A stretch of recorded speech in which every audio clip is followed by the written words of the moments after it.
What's up, corn lovers? I am back with another fundamental Nikola Nowitzki my career video, and oh my, where did all this VC come from? In the last video, I kind of made a fool out of myself because I couldn't buy VC in the New Zealand time zone, but now we have more than enough to go around. So right away, we are going to max out our interior defense to a whopping 70 overall, which is hopefully enough to not get beaten up by a player like, oh, I don't know, Miles Turner. I'm also going to max out pass accuracy to 92, which feels insane for a center. We'll touch up our inside game with some post control and close shot, and with or without needles, I will be 10% stronger overnight. Altogether, that's gonna cost me 114,000 VC. Well, if I'm gonna spend that much money just to still be playing for the Washington Wizards, I might as well look good doing it. First of all, I'm gonna head over to Tattoo Envy and pick out a sleeve. I'm shooting for something that is Central European looking, but most of these tattoos look like they're for white trash or Asians. And let's be honest, how well does that actually fit the demographics of NBA players? I'm sure the Asians can do the math on that. So it looks like the only reasonable option is the armor sleeve with a big kitty cat on it. That's gonna run me 9,000 VC, but of course it doesn't fit my arm properly, so I'm gonna have to pay another 9,000 VC just to fill it in. Now I like the suit that I have, but I kind of look like I'm applying for an office job, so I'm gonna have to step it up in that department as well. Say hi to the poor people shopping at Swags for me, but we'll be making another trip to Dria Brutair. I ended up buying every item of clothing I have any interest in wearing, and wouldn't you know it,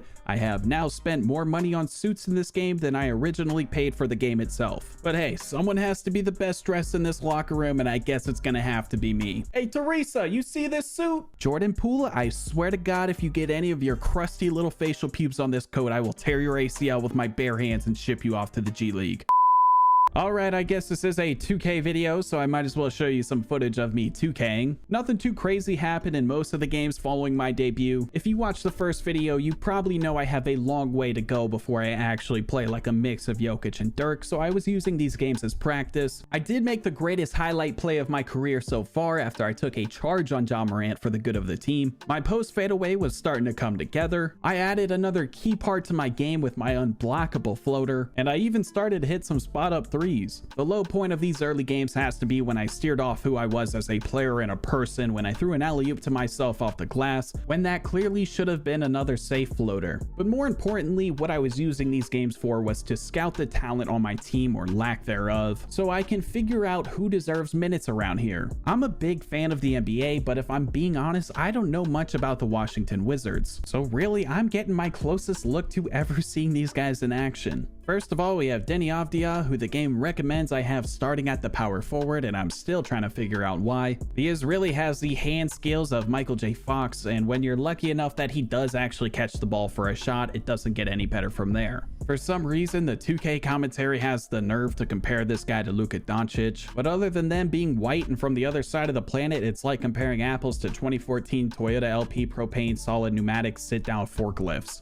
We've got Jordan Poole, who is supposed to be the third best player on the team. He'll hit some shots here and there, but most of the time, if he has the ball, you better just start fighting for a rebound if you want it back. He's a defensive liability too. Half the time he's too busy talking to the courtside bitches and we're left playing 4-on-5. No pun intended, Corey Kispert is an unexpected bright spot on this team. He's the best shooter we have by far, and he just so happens to have some sneaky athleticism too. It didn't take me long to realize he deserves more minutes, and I think I might have found my KCP. 2K also recommended me I have DeLon Wright start at point guard, which I had my doubts about considering he's a 77 overall vet, but I was wrong. This man is a dog. He is easily the best player we have on defense. His offense could definitely be better, but the thing is, he never forces shots, and I love that. He's good enough to hit some open three-pointers, and he is the first man in the history of my NBA career who found me for an alley-oop, which of course resulted in an alley-oop layup even though I had near perfect timing. Kyle Kuzma, I don't even need to say anything. He's by far the second best player on this team, and I see us playing out the rest of our careers together. I had a love-hate relationship with this man when he played with the Lakers, but it's all forehead kisses from here on out. Tyus Jones is the fourth highest rated player on the team, and really the only thing the Wizards got back in return for trading Bill and Porzingis, so I was expecting great things from him.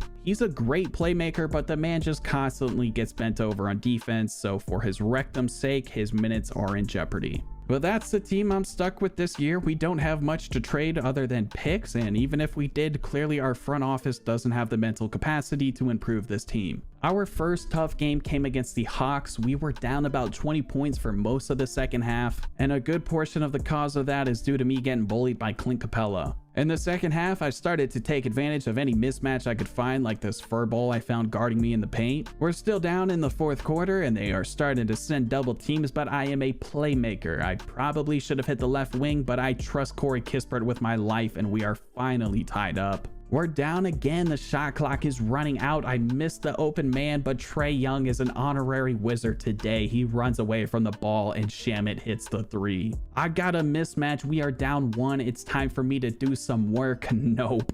I get bullied in the paint, but that leaves Shamet wide open again for another three-pointer, and we finally take the lead back with 4 minutes remaining. We get a stop. I'm hot. It's time for Kuzma and I to take over in the pick and roll. I probably could have lobbed it, but those added attributes are going to barely do enough for me to finish with a simple one-handed dunk. We're up 6 with less than 2 minutes to go. I hit them with another pick and roll. Bogdan is guarding air, so I'm gonna lob that up to the fashionista for an easy bucket. And we will come away with a tough win in this one. That was character building for the team and eye-opening for me. With an upcoming game against Joel Embiid and the Philadelphia 76ers, I realized I have a lot of work to do. So I ran my ass straight to the gym and put Nikola Nowitzki through the toughest workout of his career. I am not kidding. I was in this practice facility for over 40 minutes straight, working on my timing, my post work, and doing practice attempt drills just to get game-like shots up. And this lineup that is centered around 76 overall Deni Avdija is gonna have to go. I don't know how I missed this, but we have Daniel Gafford coming off the bench playing 7 minutes a game and he's still hot. I can't guard Miles Turner, so I definitely can't guard Embiid. He is going to get a huge opportunity tonight and start at the power forward position. Kuzma is going to move down to the 3 and the whole team dynamic has shifted from small ball to big balls thanks to one large African. I'm also going to move Jordan Poole to point guard just so he can stay matched up with James Harden the entire game, and I'm going to take a risk and move Tyus Jones to the shooting guard and pray that he can keep up with Tyrese Maxey. All right, it's game time and hopefully I can start this game off strong by winning the jump ball. And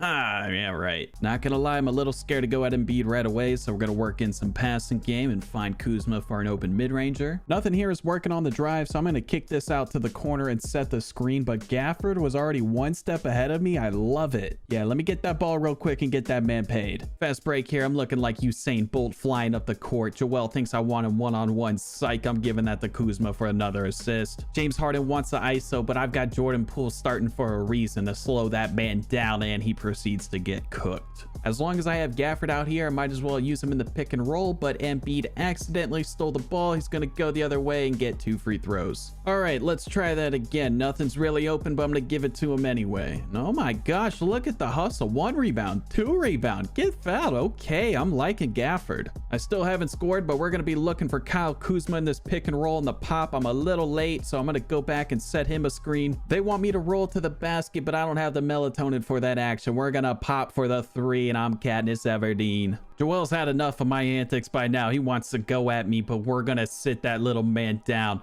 I've got the ball in the open court. We're seeing what's open. We find Jordan Poole for the 3.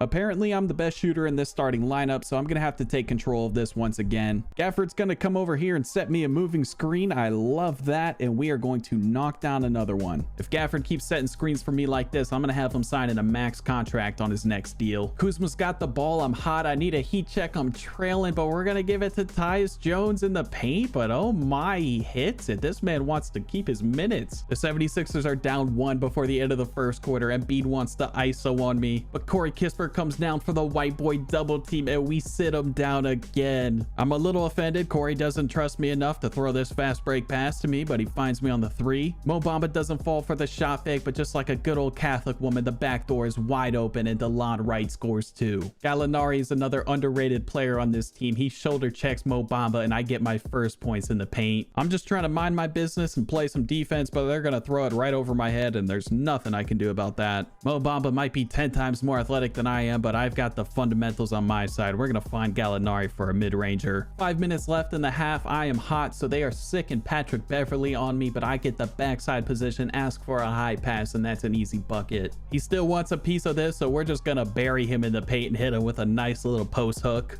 This pass probably should have been a turnover, but I end up facing Mo Bamba, and no thank you. I'm going to kick that out to Corey Kispert in the corner for another 3. We clearly have the momentum, but the 76ers put their starters back in, but Gafford is wide open on this back door. He gets the and one, and we go up 10, and I think I'm in love. Joel still hasn't scored on me, but he is going to keep trying. I'm calling for the double team. Jordan Poole's coming. He leaves me alone, and he gets the and one. Joel Embiid, you need to calm your ass down. You're still down 10 points, buddy. They keep going under these pick and rolls, and they're gonna keep on paying for it. I'm gonna hit another 3, and I just came up with a new celebration. I tripped, I fell. Oh my lord, I'm in doggy. Coming out of halftime, we're gonna see what adjustments the 76ers made, and first of all, they're gonna put me in the pick and roll. That's actually a really good idea, but Kyle Kuzma saves me, and I've got to reward him by finding him in the fast break for a cheeky little and one. I'm taking the ball up the court. I see Jordan Poole open for a 3. I'm running back, and why would you turn that into a mid-ranger? My God. Hey, at least he can make it up on defense by slowing James Harden down, right? Nope. I think Tyus Jones wants his job, and I'm thinking he's gonna have it. He even finds me here without asking for it. Meanwhile, I find Gafford here in the fast break. He's one-on-one with their point guard, but no, Jordan Poole needs to make a highlight tape real quick. We cut to Tyus Jones, and once again, he's not afraid to pass the ball, and he's growing on me. I'm gonna pop again. The 76ers know I have a hot hand, so I hit him with a pump fake, and I try to yam it on him, but I forget I have a 4-inch vertical. Thankfully, they still gave me that layup. We're gonna hit him with it again. Mo Bamba wants to send this into the stands, and I know it, so we're just gonna take a little midi. And that's pretty much gonna do it for this game. We had all the momentum in the world. I was hitting dimes left and right, besides a couple times that Jordan Poole would take away my assist by throwing up a brick. I tried to prove myself against Joel in the post, but I never got the opportunity because they kept double teaming me. I'll have to settle for a one-on-one fadeaway against Tobias Harris, but to be fair, I did finish this game with 40 points, 17 assists, and 17 rebounds on 75% field goal percentage. I played this game on all-star difficulty, and I think it's pretty clear now. I know what I'm doing. I think I have the starting lineup I need, so I guess I'm gonna have to move up the difficulty in the future. But this tough game turned into almost a 40-point blowout. Really can't be mad at that. Everyone played great except a few people. Jordan Poole. But anyway, it's time for our press conference to get started. Lena Becker, Washington Post. Congratulations on the win against one of the best centers in the league, Joel Embiid. Coming into this game, most rankings had the 76ers as the highest ranked team in the Eastern Conference. Does tonight's win make the Wizards the new team to beat in the East? Joel Embiid, Gigi Hadid, when you check your news feed tonight, you'll see I made his butthole bleed. I came into this game expecting a challenge. Like you said, he's one of the best centers in the league, but not the best. That honor still goes to the great Jokic himself. Embiid might be a great 3-dimensional player, but there are players out there like myself that are 4-dimensional. We've been the team to beat. We're what, 7-0? I don't even know. I'd have to check the footage. The 76ers can come get this work any place, anytime. Next question. Joe Biden, President of the United States. This winning streak of yours has not only Washington, D.C., but the whole country is proud of you. You know, I was top of my class at Syracuse, but don't forget my son died in the war. I walked with the king. The thing is, this country, this city or district, whatever you call it, really, we're a tri-state area. It's important to stay in shape, but also no one's judging either. My father told me once that if you're going to do something, you do it. I bet you smell just lovely. What the hell was that? Was that even a question? If you even come close to me, I will drop your old ass. I guess if I had to try to answer that, it is important to stay in shape, and we are all judging. Plus, I don't think I'd smell too good considering I just played 40 minutes against the Sixers. Gary Carson, NBC4 Washington. You seemed upset at the performance of Jordan Poole tonight. Do you think it was just a rough night for him, or do your talents not mesh? Jordan Poole couldn't hit the midsection of Lizzo tonight. I was expecting him to have a breakout game considering he was mashed up with James Harden, but instead he shriveled up like he was getting into a cold pool. I'm starting to discover that we have some role players on this team that can step up in the big moments like DeLon Wright, Tyus Jones, and Corey Kispert. We might see how he looks coming off the bench. He could be a great spark plug for this team and also keep my favorite seat warm in the meantime. I still have hope for him to be a solid contributor for this team, but believe me, the phones in the front office are not being left on Do Not Disturb. All right, is that going to do it? Nope. Okay, I'll see you guys next time.